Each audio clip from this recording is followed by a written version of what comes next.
tell me what. I hear you. I didn't unmute you. You have to do it again. You have to do the intro again. Do the intro again? I can't, dude. I had one intro in me. I can't do it again. Okay. What's up, guys? Welcome to the first ever episode of our new podcast, Mostly Positive. Thank you all for joining us. What is Mostly Positive? Mostly Positive is a show where we talk about the ups and the downs of video game development. As developers, with developers, you know what it is. That was so corny doing this whole thing, but that's okay. We're in here. I'm happy to be here. Hey guys, I'm your host, Nick. I'm Kalen. We are Aggro Crab. With us today as our first guest is Casey Yano. He made a game that you may have heard of, little underground indie card game called Slay the Spire. I don't think that many people played it. I played it before. It was cool, actually. Yeah. That's actually true. That's actually true, and I'll tell you why in a bit. Mm-hmm. Yeah. Thank you, Casey, for joining us. Yeah. Yeah, Good to be here. But before we start throwing questions at Casey, let's talk a little bit about the background of this show. I'm going to mute the intro music now. Okay, nice. Our intro, by the way, is Ben 10 Show Boogie by Too Mellow. Love Too Mellow. I want to get him on eventually. Yeah. So why did we do this show? Why did we do all this? Look at what we did, right? We got graphics for this. We commissioned someone to make all these thumbs fly around in space. We really wanted to do this.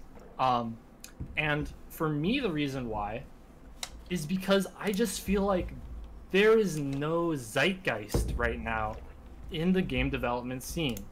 What do I mean by that? It's like people aren't talking.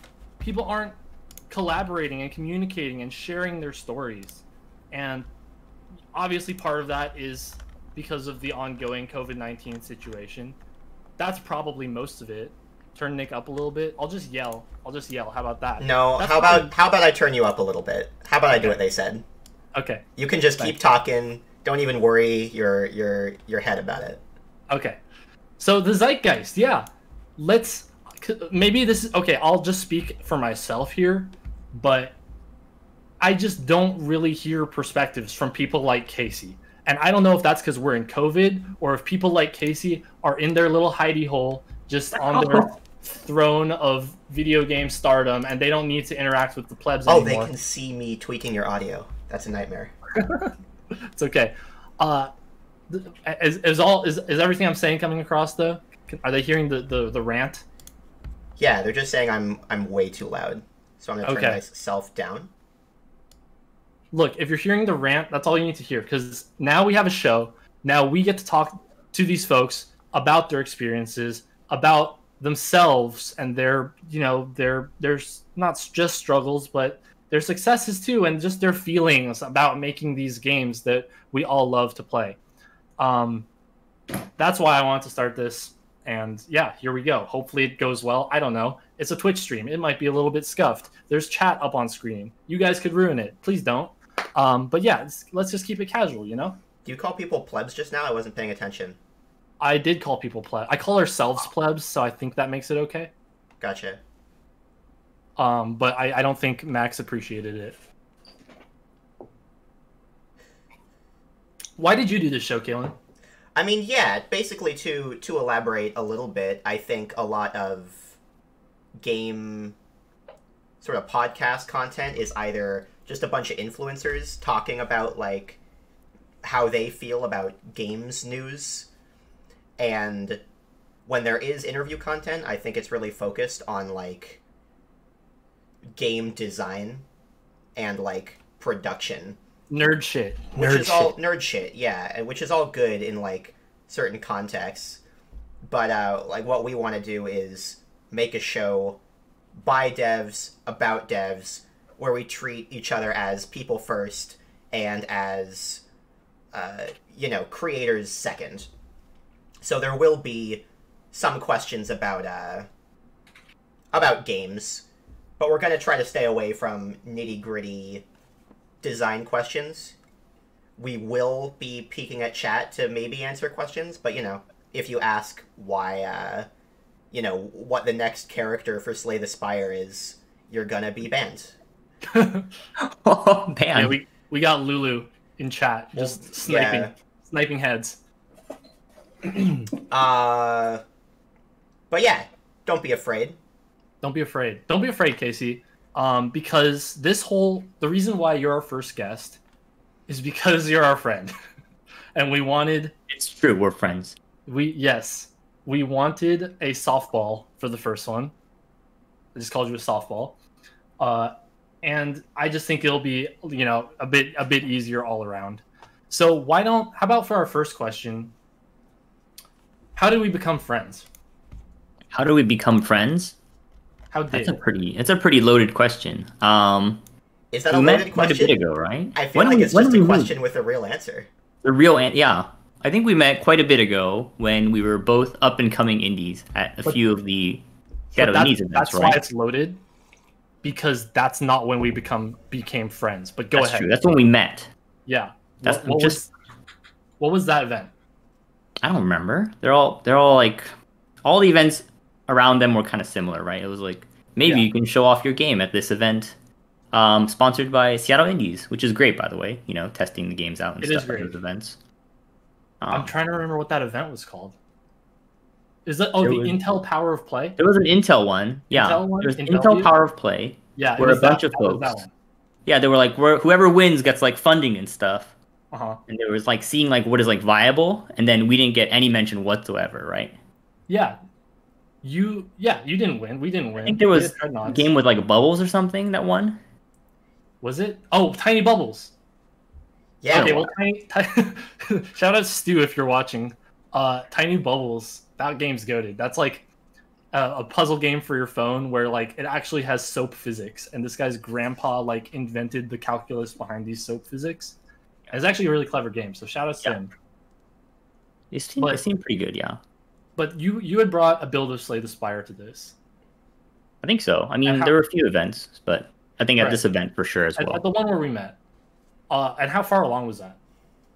I don't remember anymore. The game. No? That was like 3 or 4 years ago. I think, wasn't it? I don't know. Yeah. So I mean, but it was like midway through. It's just some random. Probably at least midway through. Yeah. Because this is gonna sound mean, because it's mean. But I just didn't really remember the game, right? Like it was another game at another show.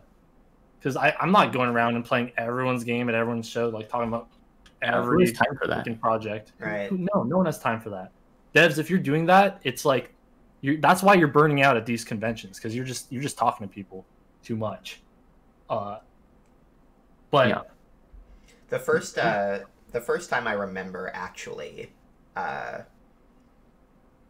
like registering Casey as someone I knew was at the Microsoft like pre-PAX thing, where they didn't give us any fucking chairs, and like there were a bunch of kids coming around to play the games that were like, they must have been just like children of Microsoft employees.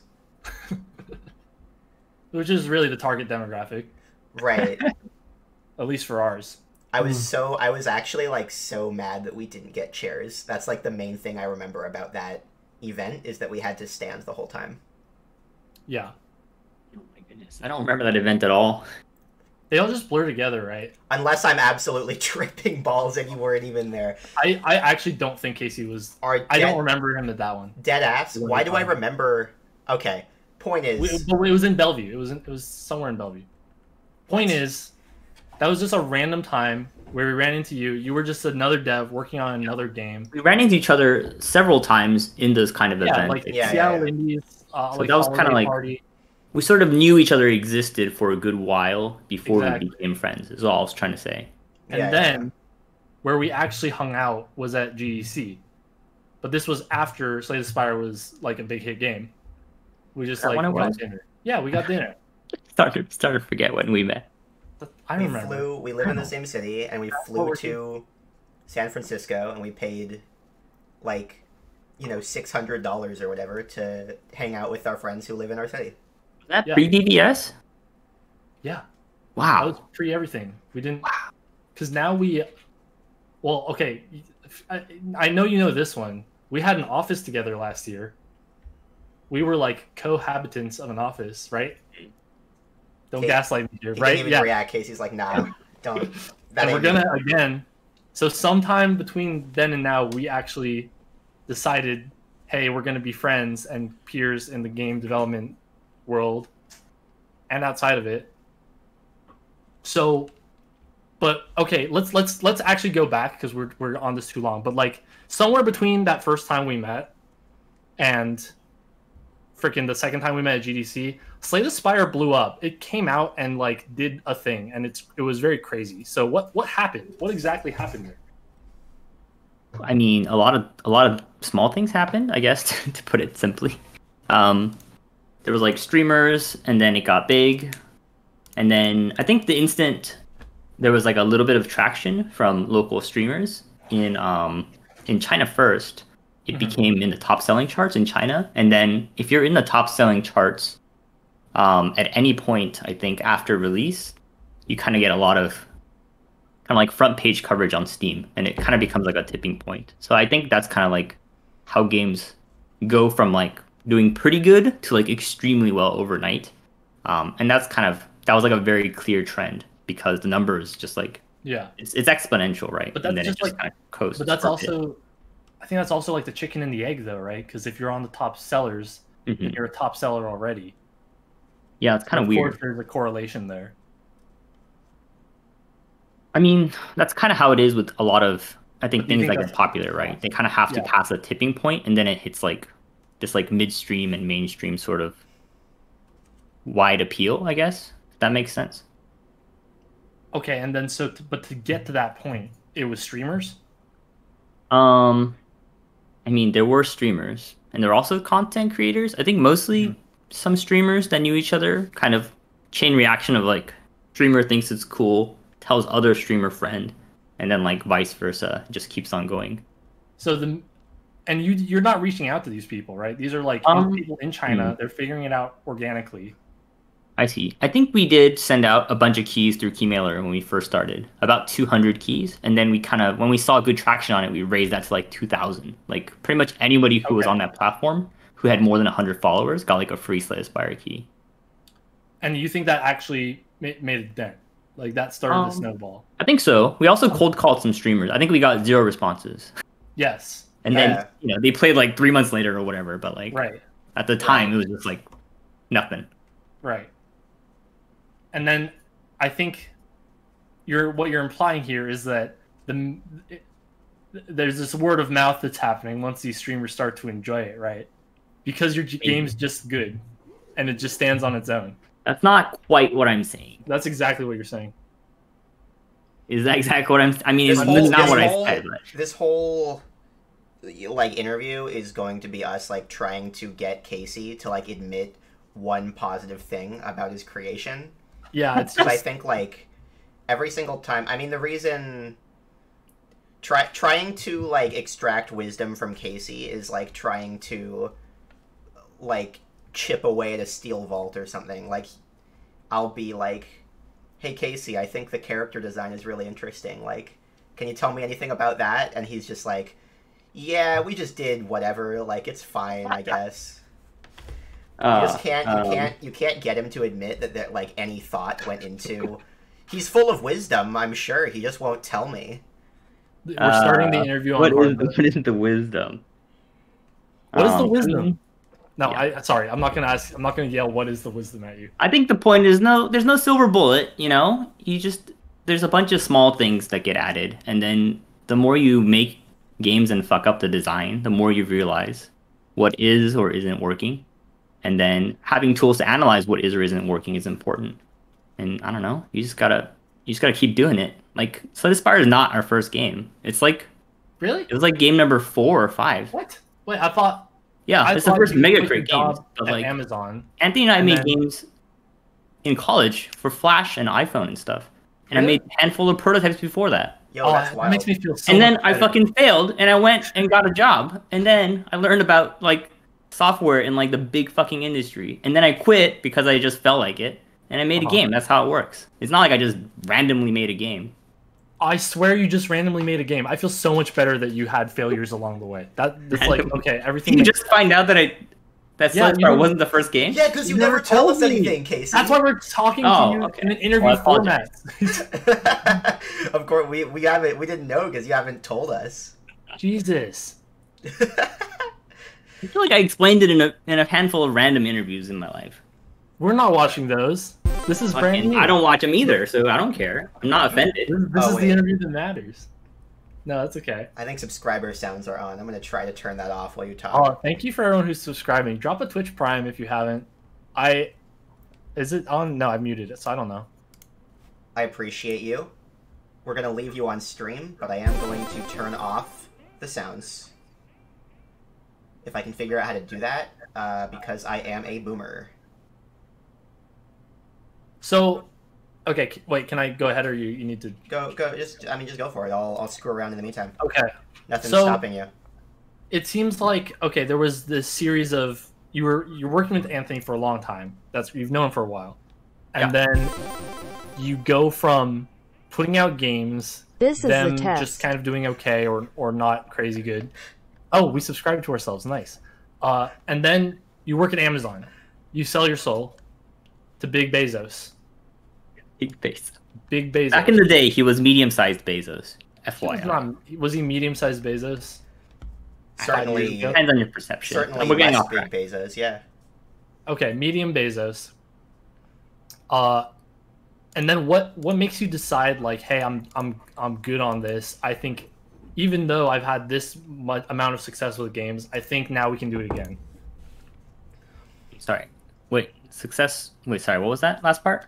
The question is, what made you decide to quit your job and make games again, even though you hadn't had success previously? What changed? Oh, I see. I don't know, actually. It's just, sometimes when you get older, you realize your past self was an idiot, and then you just kind of start seeing those patterns. I mean, if the answer is like a midlife crisis, then like that's valid. You know, we're not trying It was like to. an early midlife crisis. Yeah. Maybe it was pretty financially responsible. It wasn't a big crisis. It was a medium crisis. I figured if it didn't work out, I'd just go back working, and I'd be like, I guess I can't do it, right? Then just the classic, I have some runway, I'm going to try to follow my dreams. Yeah, sort of like that. Because, like, Anthony and I are, we're very cynical people. We just kind of bitch about games whenever we play them. We're just like, let's play this cool new game, and then we're just complaining the whole time, right? And we're like, we could probably do something better. And then, we talked about how we didn't do better, right? and then it's like, yeah, let's just try again. Now we're older and smarter. We got brains and stuff. All that experience playing tons of games. And we've played a lot of games, like thousands of games. Are you like card game nerds? Anthony's the card game nerd. Gotcha. Yeah. You're the roguelike nerd.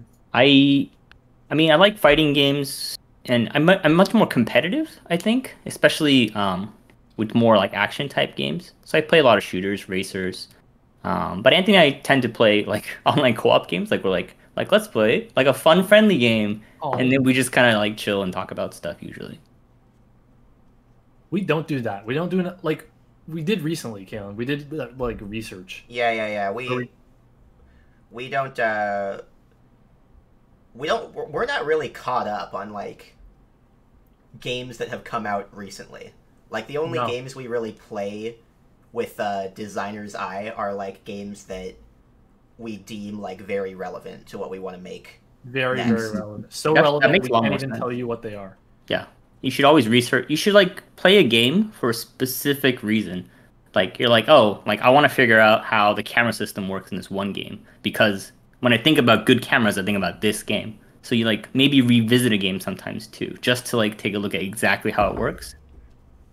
So that's an important part of your process, like actually playing and for research. Yeah, I think we played 3 games this week with that kind of like 3 intent. games? Yeah, in a week? That's a lot. Yeah, I guess That's a lot of it is action. quite a bit. He's You not actually saying do that. they 100%ed them. No, I know, but We did you're 100% doing that. That's like so. I could never. It's mostly like 15 minutes to an hour. It's not long. We just look at it and Papa talk about it. Yeah. Wow. So that's like very disciplined. Like I really like that and respect that because we just should do that more. Or maybe we shouldn't. Maybe we don't need to. But like I just like that approach. We can play games together and talk Yeah. about them. Yeah, invite us. Wow. Yeah, But sure. doesn't that fuck up your... Someone in chat is mentioning this. Doesn't that fuck up like video games for fun? Doesn't there's this whole always job- Smash. There is always Smash. There's always Smash. There's always, Smash. you know, like good games are always good. It doesn't change. Well, okay, but everything that's not Smash, you don't get a Everything sense that's of not like Smash. I'm a dev and I'm looking at this through a dev lens, and then I can't actually enjoy it because it feels like work, and my work-life balance is nothing, and I can't separate the two. And I see. Well, I used to actually be a game tester while I was going to college, so I also at that time played a bunch of games as well. I've just always been playing games since I've been an adult, right? And even as a child, Yes. probably. And I guess I'm able to see games as work and as like things to relax and play at the same time. I think. So it doesn't really grate on me too much. No, I can still play games for fun. I don't know, man. Hit up Nick later tonight when he's playing Pokemon Snap and ask him. Is Pokemon Snap 2 out? Hold on a second. Yeah, what are we doing here? I'm gonna play it right after this interview. Okay. But that's like a once in a lifetime thing, right? Like, who thought Pokemon Snap 2 was gonna come out? Right. I didn't. I feel like it was bound to happen. Chat, did you think Pokemon Snap 2 was ever gonna come out? No. I mean, I didn't think it was gonna come out. But it's out. Casey, does anything ever happen to you where in the back of your head you're like, I shouldn't have to put up this shit I made Slay the Spire? What do you mean, like when I'm waiting in line at a grocery store? Like, Yeah. Not necessarily, but like, like exactly that. yeah. Do you ever have No. just a little ego moment? I certainly hope not. I try to stay pretty normal. When does it slip out? When is it closest to slipping out? When is You the know who closest I am? to slipping out? I don't think I ever say that. People around me tend to say it much more than me, which is really weird, and I don't like it. Let's name names. Don't name names. I don't think we're gonna be naming names here. Okay. All right. Sorry.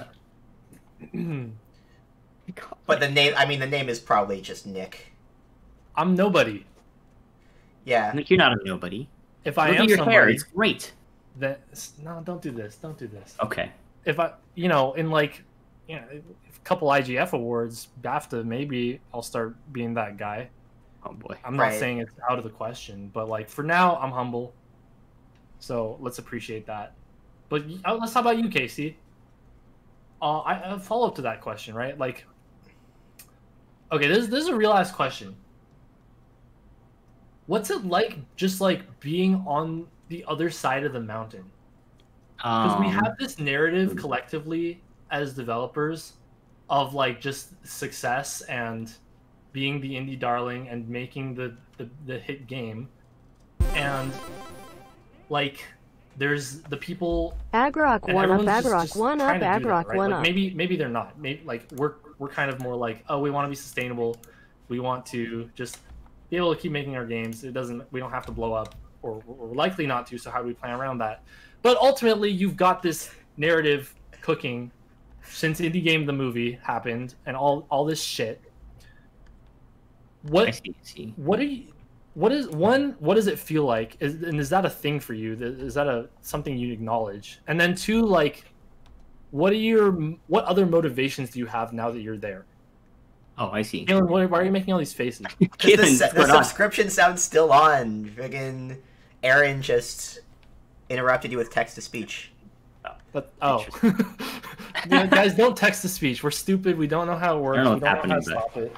Anyway, I think so. In a nutshell, like Anthony and I started making games before Indie Game the movie came out, right? So I felt like we were just making games because we wanted to make games that didn't really exist in terms of like things that are like lacking in certain types of design, or it's like, why not this kind of game, And so we were making those.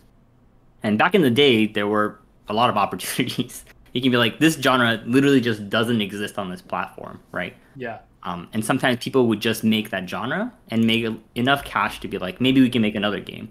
A good example is like, there was like a Katamari type game on PC, which was kind of jank, I'm not gonna lie. but like it was like the only Katamari-like game on Steam, and it was a huge deal. And it was just like that kind of stuff made news all the time. And so we were like, why don't we make, you know, these kind of games? Like try making a similar game that's on like a Nintendo console, because Nintendo games are always crazy and wacky, and maybe put them on PC, see what's interesting there, add our own flair to it. And so I don't know, I wasn't trying to make it. The concept of making it didn't even like exist. Like getting rich from game dev just like doesn't make any sense. Like a successful game dev maybe made 6 figures, and it was like, wow, that person pretty much has a tech job. Right. After like risking everything, right? Like it's so stupid. But you know, you just love games, so we're just making games. And so we were making Slay the Spire. We were like, I hope it's enough to get us half as paid as we used to get paid. Is kind of like our goal. We weren't like aiming for the top of the mountain. Yeah. And so it's kind of weird. I don't have any advice to be like oh, like I'm, you know, here I am. I got some words of wisdom. It's just like I don't want to say anything too much either, because there's so many small things and timing based things that could change, and I don't want to say the wrong thing. It's not like I'm not some super genius. I'm just some guy that makes games.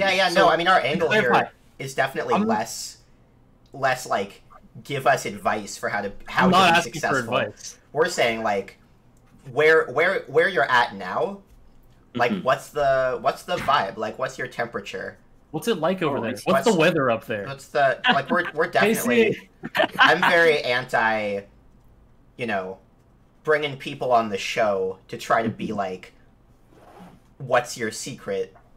Because some people have advice, but ultimately it's like there is always, you know, a crapshoot involved. No one has like the keys to the kingdom.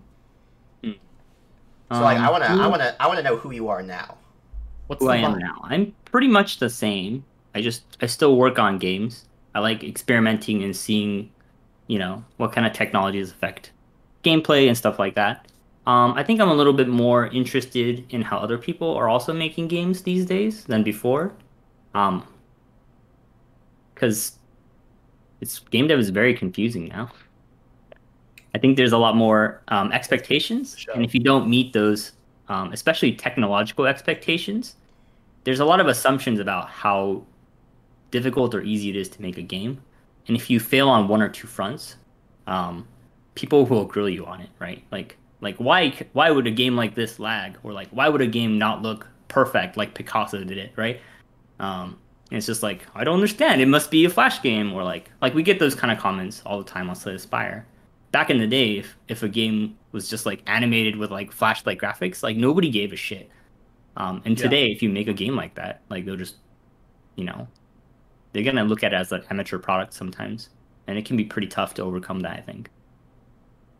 So not only is there like more competition now and less like freebie, like find the hole in the market situations, but the quality standard is just so much higher. So high. Such a higher bar to pass. Oh yeah.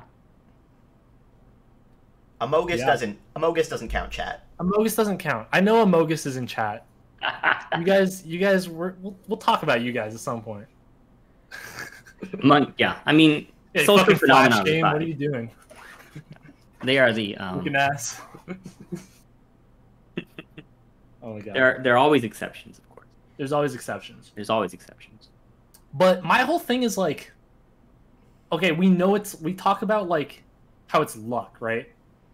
And how, you know, there's all these hurdles, but it's still just luck to fucking get that attention, to be the game, to be the hot game. Yeah, there can only be so many hot games. There has to be a way to minimize that luck. We can't just say like, oh, it's luck, and tell people that, oh, it's just luck. I mean, I understand why we tell people that it's luck, because it is. And people have to know that, because it's a very dangerous industry if you don't know that.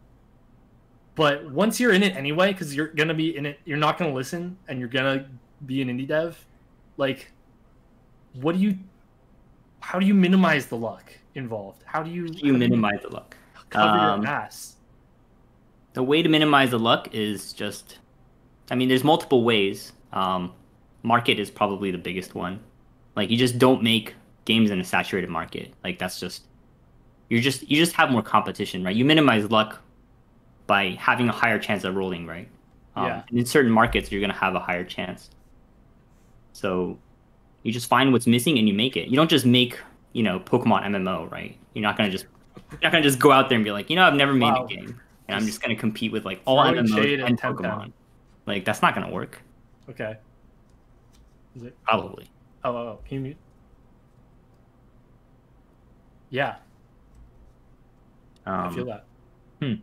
But I mean, all sorts of things can happen, right? Literally, like somebody could be making the exact game that you were making while you were making it, and then suddenly, right before release, you find out each other exist, and then it's a 50-50 about which one somebody buys versus you or them, right?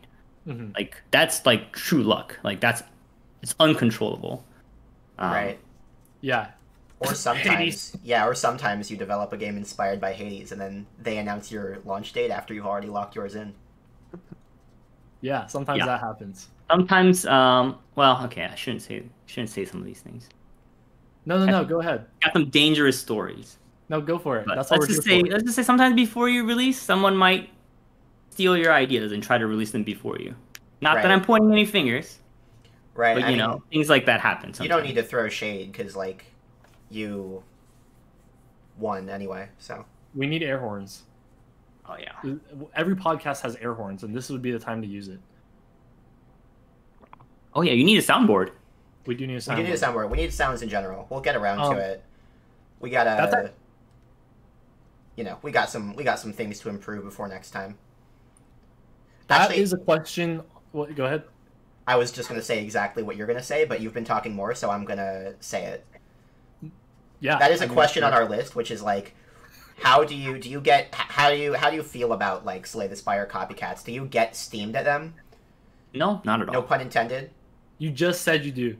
No, I don't. I said if someone tries... Okay, that's is a very specific scenario, which I was... Got him! Like, let's say you want to make a game that's hyper-specific, right? Let's say a crab with a bazooka, right? Bazoo crab, okay? Mm-hmm. And then right before you're telling your friends about Bazoo crab, and you let them play the game, and then your friend's like, that's a cool idea. And then, like, they secretly hire a team and release, like, Bazoo lobster right before you, right? That's pretty fucked. That's a very different story. But you can make Bazoo crab, and then everyone can make a bunch of Bazoo crab likes. That's okay, because they're like, this is a cool game, and I want to put my own spin on it, and maybe I can make something more interesting. You know, if they take all the numbers that are exactly in Bazoo crab, how big the explosions are, how awesome your crab looks, the distinct tone and everything, that's starting to get questionable, and it's like very gray area. Yeah. But I mean, games are just an evolution of design discussions, right? Like you start from Mario and you get to like fucking Celeste today, right? Like that's all like evolutionary. Like that has to happen. Yeah, it's transformative to do that. Pretty uncool of you to spoil our next project like that, though. We had like 1 year of you getting on this podcast. I thought it was a new crab. What the hell? Anyway, chat loves Bazoo crab. We actually, I guess the better question is not like, are you mad? But like, do you think that's a positive thing for like indie games in general? The sort of I guess the culture of like fast follows. Because for me it's not so much that I see a game just to rip on people a little bit real quick. Like, but I won't name any names. Not to it's not so much that I see a game and I'm like, oh, this is a Slay the Spire ripoff or whatever, like it's totally also a card game roguelike. It's more like I'm just like, what is this bringing to the table that's new? And I feel like a lot of times I see fast follow games that aren't necessarily trying to branch out into a new like core conceit or even like a different aesthetic, really. I see. Like This not strong enough of a differentiator in your opinion. Yeah, it's less of a direct question for you, I guess, and more just like a question for the table, a discussion topic. Because I do feel like there are always genres in which we see these games that have like this really, really high production value, like absolutely have the team and the talent that like you need to sort of reach the top of like an indie games market, but just don't really have like an eye-catching quality to them. And like I've long said that like I think one of the like if I could pin down something that like makes Slay the Spire immediately sort of rise above some other games of the same genre, because it's like it's not the first card game roguelike by like a long shot, but like I think it gets a lot of just like being kind of dumb, like out of like really weird, Yeah. you know. You know what I mean? Like the character designs and stuff. Yeah, exactly. Like how many you can play a lot of games that are like maybe this is like medieval fantasy, you know? And you're gonna fight goblins and slimes. And by the way, I went on this spiel to like some game design friends of mine, and then I booted up Slay the Spire to show them, and then the first combat I like encountered slimes, and I'd forgotten that like those exist. And I was like, all right, well, never mind. I see. But I mean, how many the boss is just a giant donut or whatever. And again, I'll ask Casey about it, and he'll be like, I don't know. I felt like drawing a donut that day. Why is he a donut? I mean, the tone of the game, I actually wanted to capture a tone of a very specific manga called Dorohedoro, which, like, these guys live in this really fucked, cursed world, but, like, the main character, all he really wants to do is eat gyoza and, like, find out his memories. And so it's just kind of like this, like, kooky universe where everything seems serious, but it's not at the same time. It's like this strange, dark comedy. And I kind of wanted that kind of, like, feel for the whole game, where like everything seems serious, but at the same time everyone's just trying to like live their best life in this fucked up world. Dude, I had no idea. That's kind of where the kookiness comes from, I would say. Yeah, I had no idea Dorohedoro is actually inspiration for Slay the Spire. No. And you know that show. Me? You just played Slay the Spire. Yeah. Yeah, I fucking love it. You love that show. What do you see it? Yeah, totally, I can see it. I wouldn't have necessarily called it like offhand, especially because I didn't read Dorohedoro until like, you know, much later, after I was like super into Slay the Spire. Yeah, I think it's good to kind of like go into like weird forms of media and like see like different worlds and attitudes and tone, because you just get to make a game that's not like generic medieval fantasy, which I was very opposed to when I was talking to Anthony about like character design and tone and atmosphere. I know it's pretty cool to make like everyone's super strong and has wings and has a big axe and it's on fire, but I don't know, that coolness kind of became like too commonplace, so I wanted to kind of step back. As for the fast follow stuff, I do have a lot of opinions of that kind of stuff in general. I think like any other industry, it's like almost normal, right? Like music, like something interesting happens in the music biz, and like because music is also just created faster, right? You'll just see spin-offs just happen like overnight almost. This is like, oh, like this person isn't talented, I could make these beats today, you know, and they just copy and paste, and they're like, oh, look at these. You just have all my songs have drops in them, or now they're all, I don't know what they call it, auto-tune and stuff. Like, Yeah. the instant it happens, it just gets copied. And I think games are getting popular to the point where you start seeing those kind of copies come out just a few months after any big hit. And that's just the new norm, whether any of us like it or not. I think that's just a reality. Well, especially like a really shitty knockoff of like Fall Guys or Among Us that comes out on mobile. Like that's a free win for the random dev that's doing that, right? But I'm not even thinking about those guys. Like those aren't real games. not real games. They're not real games. They're I mean, just, yeah, technically games. you're talking Yeah. about the real like they're clickbait. asset flip shit. Yeah. Do And gatekeeping.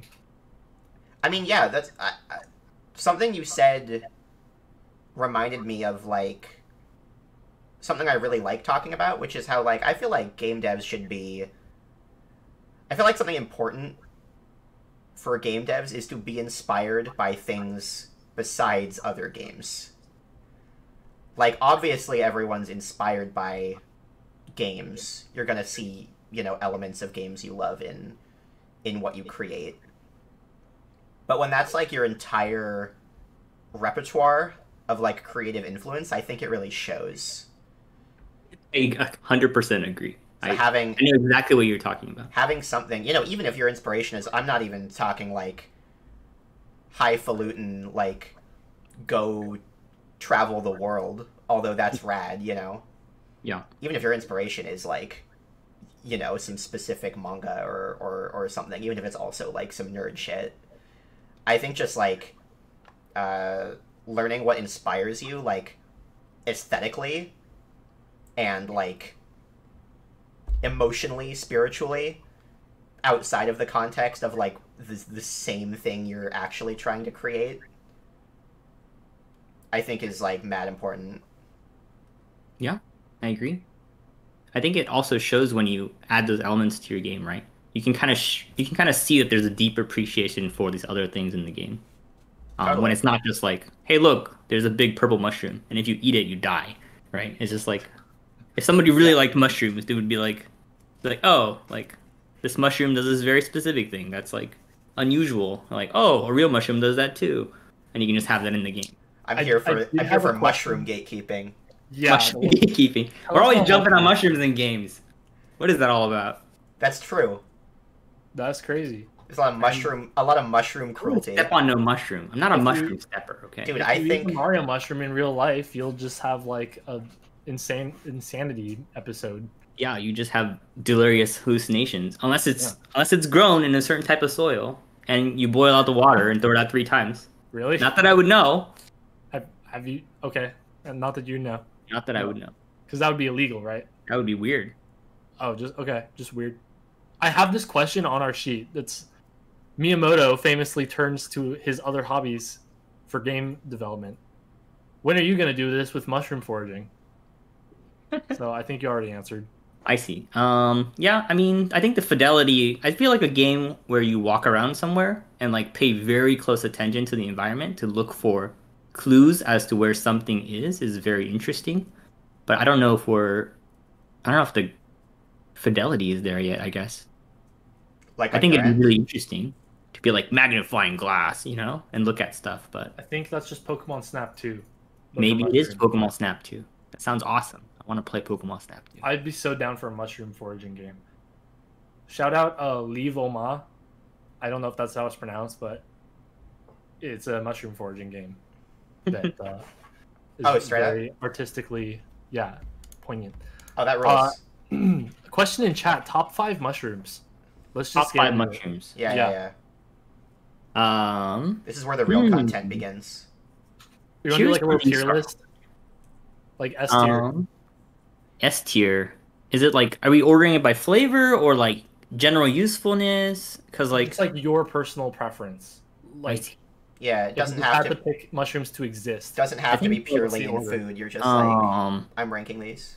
I think shiitakes are super common, but they taste incredible. So that's pretty high up there. Shiitakes, matsutakes, chanterelles are up there. I can never find a morel, although they taste great. So fuck those, okay? Just loses points for. I personally like enokitakes, which is a type of mushroom that's grown a very specific way. They deprive it of oxygen, and that's why they grow all spindly. Yeah. You know, In Japan, they can those- pickle them in this kind of like sake soy sauce thing. It's called nameko. It's very good. Or nametake, maybe. Yeah, it's nametake, excuse me. wait, that sounds bomb. It is pretty great. Do they have that at Wajimaya? I think they do, yeah. They should probably have 2 brands. Okay. Yeah, dude, Enochian Hot Pot goes insane. And what's the last one? One more to choose. It's tough. It's Psilocybin. too many. too many. I don't know. I don't know what to do. I think I like lion's mane, but generally I just want a normal criminy mushroom 99% of the time. You just saute Really? those guys, they're great. Those are ass. What? I What? can't. Your I ass. can't- No, I can't do I'm leaving. criminy mushrooms, Just button kidding. mushrooms, Safeway ass, Dude, Nick Trader also- Joe's ass mushrooms. Nick also thinks shiitakes are overrated. I think they're okay. I'm not gonna talk shit on shiitakes because they're unique at least, right? All right. But if I just need like a meaty mushroom for a dish, it's gotta be oyster at least. Ooh, oysters. Yeah, oysters Yeah. are pretty good too. I don't like them when they're overgrown. I like the small Overgrown? ones. Oh, like when they grow Nice too and big. tender. Yeah. Do you remember when you fucking brought the mushroom growing kit to the office? Dude, this fucking guy. Here we go. Wait, let me tell this story because Okay. I dealt with the I consequences. think you were the most upset. I was kind of in cahoots with Casey here. I was Well, what's a mushroom growing kit? yeah. No. So look, we were there when you bought it, right? Or no, you were with Casey when he bought it. You went Yeah, to like we were a at the- mushroom event or something. It was like Into the Basically, Northwest the Mushroom GDC of Festival or something? mushrooms. Yeah, yeah, the packs of mushrooms. Shroom Con like 2019 or whatever it was, Yeah. and It MushCon. was, And so it was Casey hype. got this little mushroom grow kit that's basically just a big block of like mycelium and shit, right? and dirt. Yeah. And like dirt and little nutrients or whatever. And he was like, I'm gonna grow mushrooms in the office. And I was like, alright, Casey, that's a little weird, but like, you know your shit. You're the mushroom expert here, so who am I to tell you no? And then he put it in, the little secluded cupboard where it could be nice and dark and be the right conditions for growing mushrooms. And then went to Japan because I don't remember if it was for Slay the Spire reasons or like a personal trip, but you were Yeah, a bit of both. you were gone for like an actual month, and then we forgot I it just existed. forgot. I forgot Yeah. about it. We all I'm so forgot sorry. it existed, and then at one point, I opened the cupboard, and this mushroom grow kit had lived its full lifespan and died and nutted its spores like all over like the Nutted entire everywhere. inside of the cabinet was just brown, caked in spores. Brown dust. And I immediately just like hit the fucking Amogus emergency meeting button in the office. I was like, Who everyone did this? stay away from the fucking no, I mean I knew who did it. I remembered. Who did it? But I was like, everyone get the fuck out of the kitchen. Like I need to like get a mask and gloves and deal with this like biohazard. Yeah, I know. There we go. Yeah, no more mushroom kits in offices. I think we're gonna have to ban those. Yeah. Possibly. Yeah. Or just remember them and not go to Yeah, Japan. put a little thing on your calendar that's like Having to remember them. pay attention to the mushrooms. Yeah. That was a No, that was an and episode, yeah. And then you wrote the word prank like in the dust. And I took did- a picture and sent it to Casey. I did write the word prank. Well, and I like because that a lot. Casey, at one point we were talking about like, Casey was like, we should do some more office pranks. And then I came in the next day and like my mouse wasn't working, and so I just looked under it and there was just like a post-it note that said prank. 10 out of 10. It was like, this is a Casey original. Only Casey would like write prank on it. It was just the prank starter, just Yeah. you gotta start the one-upping later on. It's the Yeah. meta. I'm excited to bring those back. I was thinking like I want to like I just want like a lot of cool shit for this office, man. Are you excited? I'm very excited. Can we I do don't an know. I don't know if anyone in Amazon chat knows, but we're gonna have a shared Yeah. office Thank you. in Yeah. July, right? Very soon. In July, yeah. Very soon. And a little earlier because we get the keys a little earlier. Yeah, it's gonna be us. It's just gonna be myself so far, and then Agrocrab, of course, and then I think Clint from Thorium, who works on Undermine. So very roguelike heavy office. And that's like 4 people, and this is like a 20-person office. So It is not a 20-person office. Y'all are out of your fucking minds. in my book, it's a 20-person. Chat, I think we can get a little cozy. This not that office, big. this office would like, I think 13 people would be acceptable, but already cutting it close. Like, it is not, if it is, 16. dude, 20 people is like, you're like a fucking, Sardines. Yeah, it's not acceptable. You're like a dude at the dawn of the fucking Industrial Revolution who's like twirling his mustache, packing in his employees like sardines. That's how games are made, right? We take the laptop, we pass it along. The animator adds the model, they pass it along. Yeah. I am that dude in the top hat twirling my mustache, by the way. Like, don't get it twisted. Yeah. All studio founders have to be. Right. I don't know. Maybe 16 people. God. We'll find out when we start cramming people. The kitchen's big. We can fit people there. The kitchen's too big. There's room, yeah. The kitchen is too big because they used to like... I wasn't even sure what the guy was saying when we toured it. He was like, they used to do like fish shows here. I wasn't even sure what that means. Yeah, I don't know fish what that shows. means. There's a big kitchen, though. They used to like show off fish in the kitchen. So it's like big and there's these like interesting lights in there. So it'll be like in Japan when they like inspect a tuna for quality. I feel like that's not market. a Japanese thing. Well, it's where there's tuna, and there's tuna in Japan. There's also tuna in... It's a pretty well-known fish market, though. Like, yeah, I guess. I've seen it on a show called Wicked Tuna. It's about, like, tuna fishermen in Boston, and it's, like, the same thing. Right. It's like one of those stupid reality shows on Discovery Channel. I watch it with my mom. And that's what they do. They put the fish down on the table in the office, and they inspect the fat. Right. Yeah, it's got like this big ass fridge too. Dude, we're gonna be eating. We're gonna be eating. Yeah, it's getting pretty weird. All right, what's the next question? Next question. Oh, I mean, we're like long out of the territory of like asking you about Slay the Spire. I hope that's clear by now. What's the? I don't want to answer Slay the Spire questions. What's the biggest L you took on Slay the Spire? The biggest L we took? What does that mean? Oh my... He's your boomer. I'm not hip. I don't know what these things mean. Everyone's typing sheesh now? What the fuck does that mean? Sheesh! Alright, okay. That helps, thanks. No, L is a little earlier than sheesh. It's just, what is the biggest, mistake you made or bad situation you're in? L is for loss. I see. W is for win. There are a few L's we can't disclose, for sure. Yeah, true. That's usually how it goes. I think whenever you publish a game on like a small platform and you have to do accounting for it manually, that's a huge pain in the ass. That a 2.5 person company, I think we're 3 now, technically, 3-person company should not be dealing with every single month. Yeah, we have a lot of this. We were like, we need to be on the most platforms as possible, and just great regret. Just accounting is a nightmare. Right. Have you figured that stuff out now, or is it still a nightmare? Yeah. Otherwise, just maybe we should just done more research when working with certain people or companies. Is all I can really say. Yeah, it's unfortunate that like people get into the everyone in the industry who has like been around the block a couple times has like a shit list a mile long. It doesn't take very long to start. It's a small industry. It's a small industry. Yeah. I agree. Is there it's all weird because we can't talk about anything. Exactly. Yeah, we're gonna be just like jumping. You guys are in the same boat. Let's move on. Yeah, Everyone's right. in the boat. We can't say shit about anyone. Yeah, we'll just...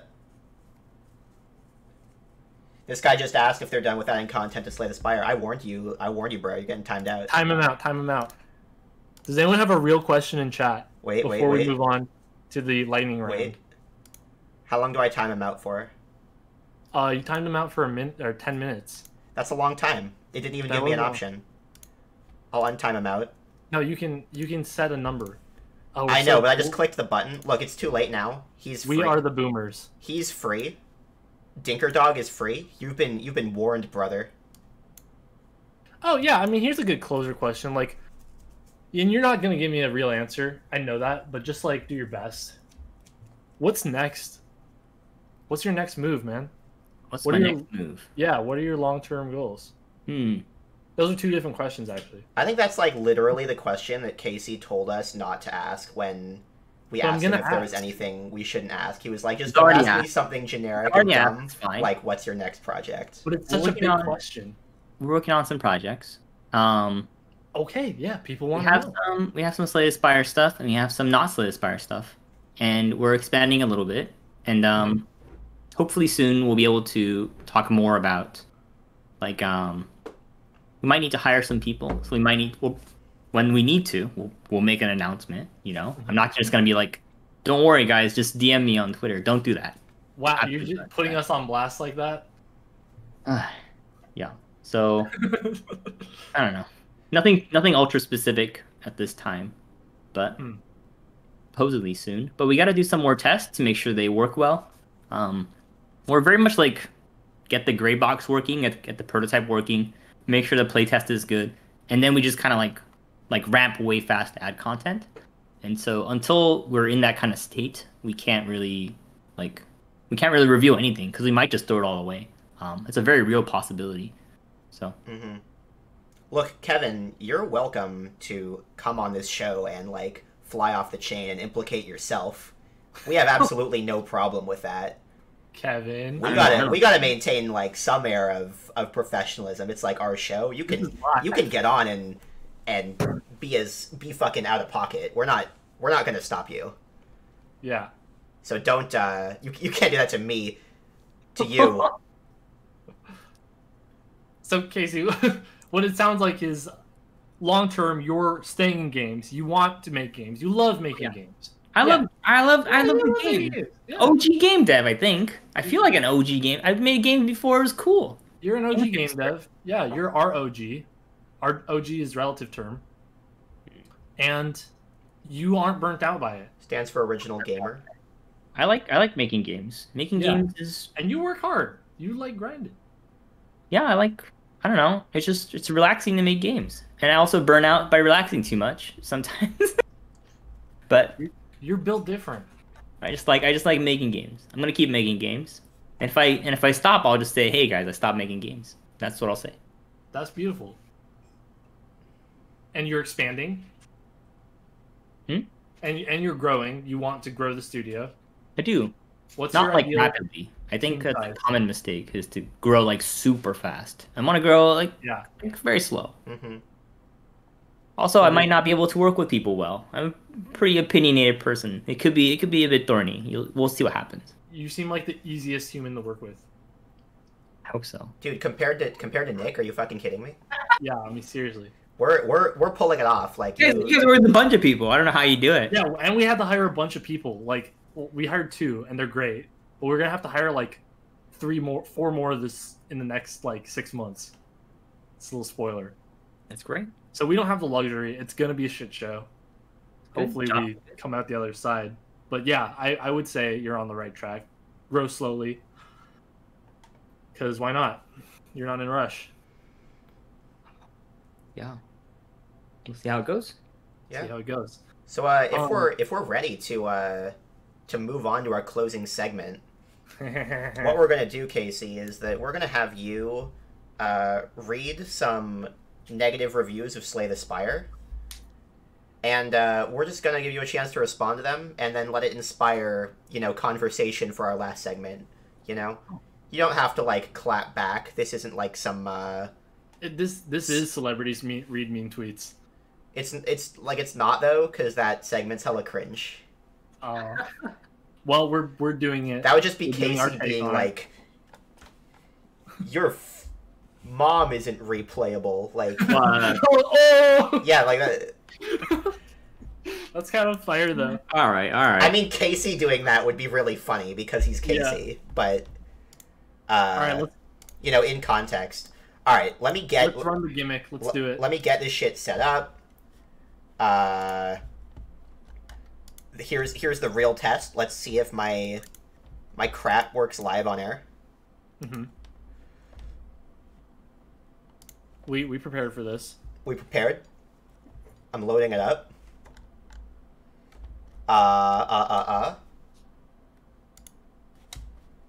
If I scroll.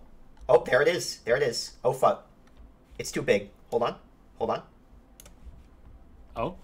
Alright, so one at a time here. I'm going to send these to Casey. I almost put it in Agricrab General. You guys asked who our Smash mains are. Casey mains. Casey, you don't have a melee main. Melee? You play like Sheik. Yeah, I play Sheik and Marth. Sheik and Marth. I main Yoshi. We go back and forth. Not kick his ass, but you know. I mostly play Ultimate, so. Okay, the first one has been sent. Kalen, do you want to put it on the screen? It's there. Oh, okay. Oh, on the screen too? Nice. I have never uninstalled and installed a game so many times. This game is great. This game is total shit. Oh. Are we allowed to swear on this? Whatever. Yeah. RNG can make this game quite enjoyable, or flat out stupid. Well, yeah, I mean, it's a card game. Like, everything is literally based on random number generators. Like, I think this person gets the point, but maybe when they have a good run, they'll change it back to recommended.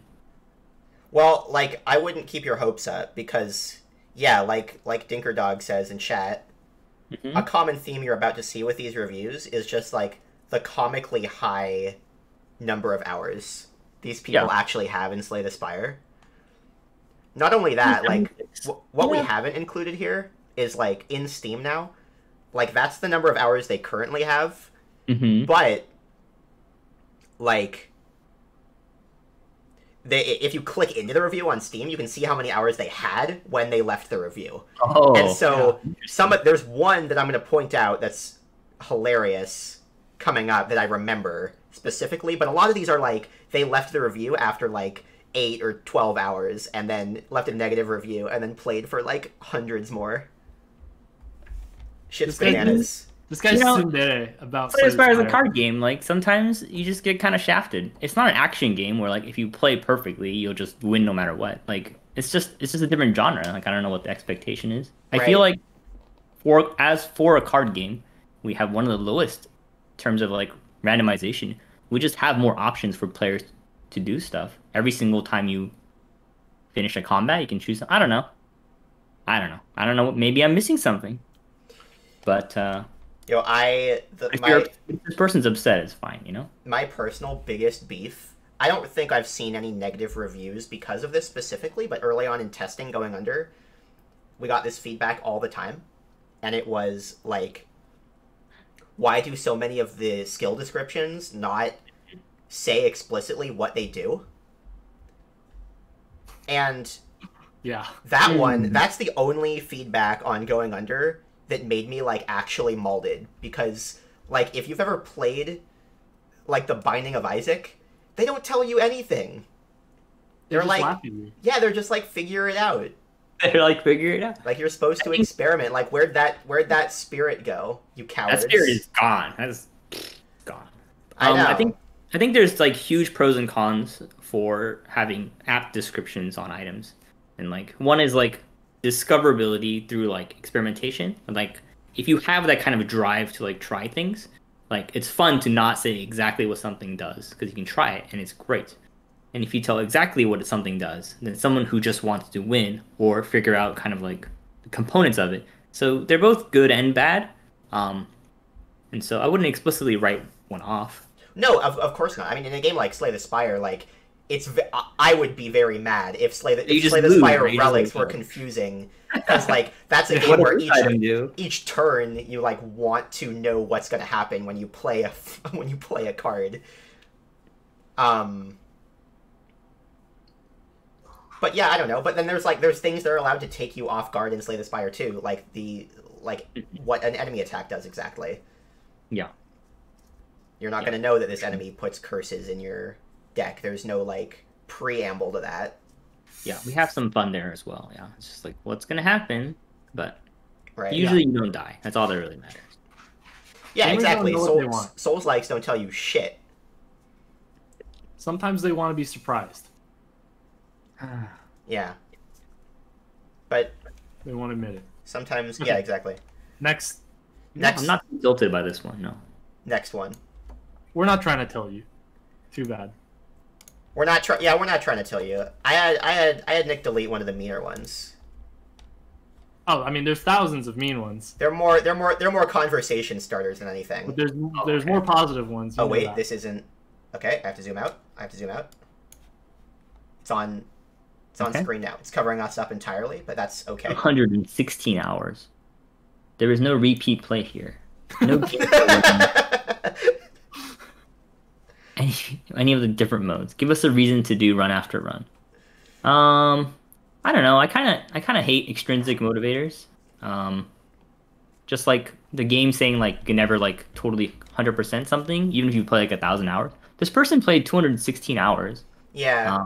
So clearly there was a strong intrinsic like drive to like beat the game and like do well. I don't know. I think games can end. Like that's all I can really say about that. I don't really. That's what We could have added more granular ascensions and like more ways to like keep you playing, but yeah. Is that really? You start to question why you're enjoying the game. I think when that happens. I think games should end. I mean, not to say that like I think games with like infinite content are okay. Like I'm pretty into Isaac. Like I'll never finish that game. There's too much to do in it. I'm gonna close this so I can talk. Yeah. I just also like the idea that everybody is playing the game in like the exact same or almost exactly the same state. You know, if you're playing Ascension 20 and you've unlocked everything, which is not too much effort, then you're playing the same game. You know, you're not gonna be like, oh, like that item is good, but I don't have this item, and so it's almost like they can't align strategies, and that kind of makes me sad. I see what you're saying. Yeah. It is a very different game in that regard. But yeah, this is the person I was talking about who now has 216 hours in the game, and when they posted the review had, you know, under 12. So basically, like game is not replayable, game is shit, and then later came back for hundreds more hours. Well, maybe they had a point because it was an early access review. It was an early access review, so it got more replayable since. Yeah, I got Good job. a bit more content. You fixed their problem. You Sure, gotta go back and change your review, you piece of shit. No, but you gotta leave the developer comment on the like, hey, change your review. I don't leave a developer comment. We actually did that, believe it or not, and it like worked. Oh yeah? Like I was surprised at the rate of which when people left negative reviews because of like one specific bug. Mm-hmm. We like fixed it and then went back and we're like, hey, it's chill now. We had a surprisingly good rate of people changing their reviews. Yeah, I heard the same thing from the developer of 20XX when I went to the GDC talk. Which isn't to say it's like always worth it because like you can only go so far down the rabbit hole of like trying to please people. Yeah, I also don't want to respond because I feel like over time there'll be a connotation that if you respond to every negative review, that's the way they see as like the medium to communicate with developers. Yeah, sure. That's how you get them to like do what you want. Yeah, I don't like doing things for other people. Okay, I like making video games in my house. That's what I like doing. Well, here's a review that you do not need to reply to. I'm not gonna respond anyway. This one's just a jackass. I will respond on stream. All right, it's up. All right, it says with as much as they are charging for the game, it should have better art. We talked about this, everybody. The lore is the only thing that makes a deck builder interesting compared to math problems. Wow. The lore is the only thing that makes a deck builder interesting compared to math problems. Math problems are fun. I don't even see the problem in the first place. I was gonna say, yeah, I feel like a big part of the audience for people who love deck builders is like we could have just stripped the art technically in a way. He's technically right. Like they're really cool math problems. I feel like a big part of the deck builder audience is people who are into that. Yeah, I don't. but anyway, real talk for the art. Like if I just spent more money and time on the art, it would have been so much harder to make content for the game, and then I would have had to take a larger financial risk. And if the market didn't exist, then I would have to stop making games. Like not sure what to say. Yeah. Sorry. It's all I can. I just kind of worked with what I had. Also, like, I don't know. I'm not a Slay the Spire art hater. Not that I'm here to just, like, gas you up on everything. But, I mean, like, I like the Slay the Spire art. Like, it's obvious you're, like, not as experienced of an artist compared to, like, the art of the cards themselves. There's so many good artists out there now. It's crazy. Right. I can't compare to that. Crazy. I'm in software. First of all, I think it's charming, and second of all, I think like I said before, like the character design is weird enough that like it. What are you saying, Galen? As art director, I'm stunned of AgroCrab Games, my opinion matters more than Kalen's, and I also think it's very charming. Like I just think like when you look at the character designs. And what you do, like clearly those have resonated with people. They like the Iron Chad and the Silent and the Donut and the Kaka. And it's just like there's personality there, and you have a creative voice in your art. Now, your rendering and muddy colors, we can talk about that, and that's why I brought you to figure drawing. But that clearly wasn't a problem. As someone who with a better opinion than Kalen, I share Kalen's opinion. Yeah. I think something to know is that like when you make a game in art, the most important thing is that you have a design for what the art is supposed to accomplish, right? Yes. And I feel like I accomplished everything I wanted to from a design perspective, but not from like kind of like reaching like something beautiful, you know? And you know, making something beautiful is very hard. So I was just like, it'll have to do, you know? That's how I felt. Well, it is always a balancing act. Like you said, production costs and all that. So I would say you succeeded. I mean, but yeah, that's all there is to say. Fuck this guy. We got one more. Let me bring it up.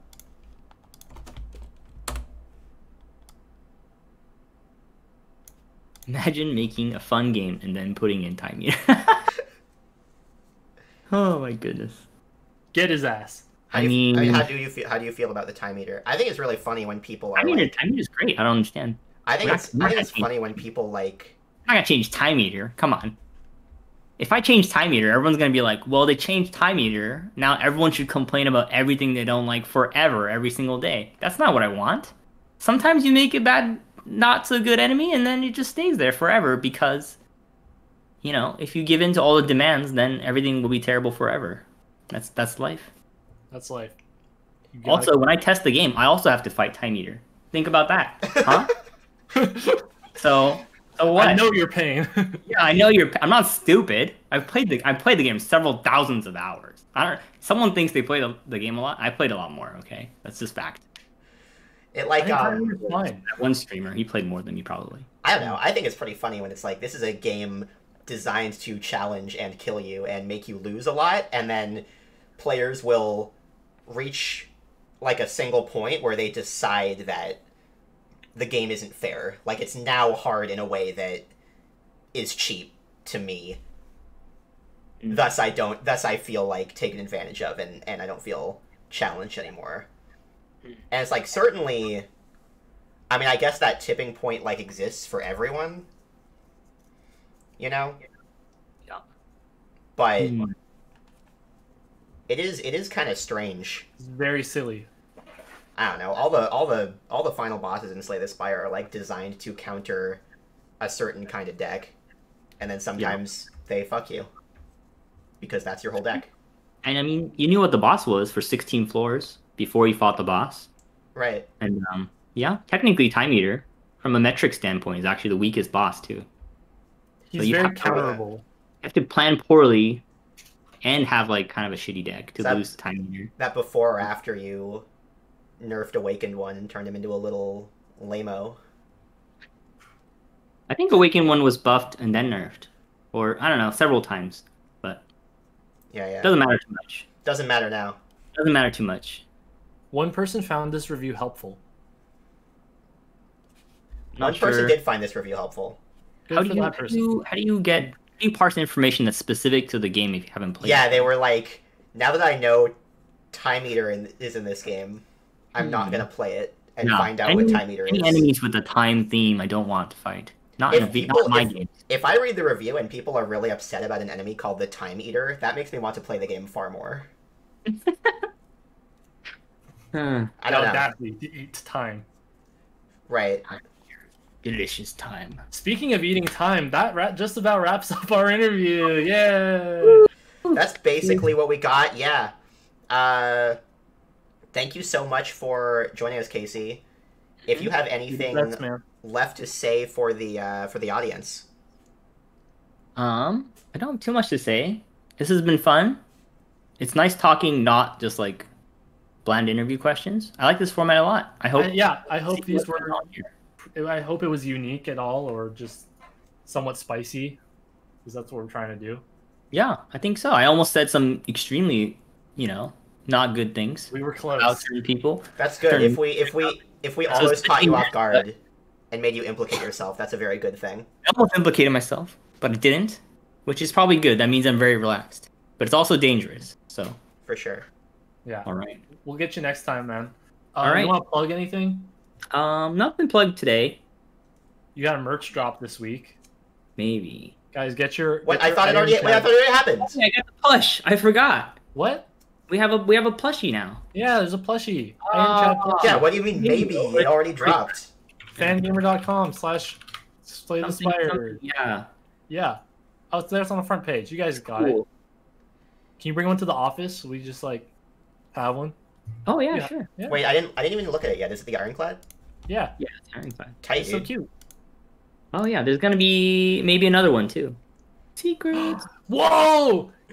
World exclusive. You just heard it here, right here on Mostly Positive, your #1 source for gaming news. A second plushie is in the works. Oh my goodness. And it's gonna be the Time Eater. It's gonna be the Time Eater. And this guy is not gonna buy it. Oh my goodness, I'm gonna have to respond to this developer response. I made a plushie just for you. Heart emoji. Right, just send him the link with a heart. All right. Yeah. Anyway, thanks so much for joining us, Casey. Yeah. We are going to. As the next episode. Next Nick and I episode. are gonna take a few minutes to wrap up with chat after you peace out. Can we do this every week, or is this a bi-weekly show? This is for sure a bi-weekly show. Okay, bi-weekly show. 2 weeks from now, we'll do another episode. Thank you, Casey. We're gonna get you out of here and then take a few minutes with chat. Sounds great. Thank you, chat, for tuning in. Hey, subscribe, follow the channel if you haven't. Give Casey a follow on his socials on at Casey Yano, at Slay the Spire, at Megacrit. You know what it is. And drop a Twitch Prime if you still have it. Check it out. Kevin, no one is lined up. We don't know what the fuck we're doing. Hit us, DM us. That's what we'll talk about afterwards. Thank you, Casey. I want to see Kevin. It's easy. All right. Bye. Bye. See ya. Wait, how do I get rid of Casey? How do I get out of here? Oh, now it's all fucked up. Wait, we didn't think this through. We did not. I am not good with computer. Wait, hold on. Oh my god. Okay. Wait, we need a fake person to join. Right. Now here, we got this. Should I invite Lulu? No. Okay, Kalen, you got it? Ah! There. Now you're just gonna be, over... Okay. Over here. I can be there. You're just gonna be... Okay, you take care of this. Chat, what do you think? How was our first episode?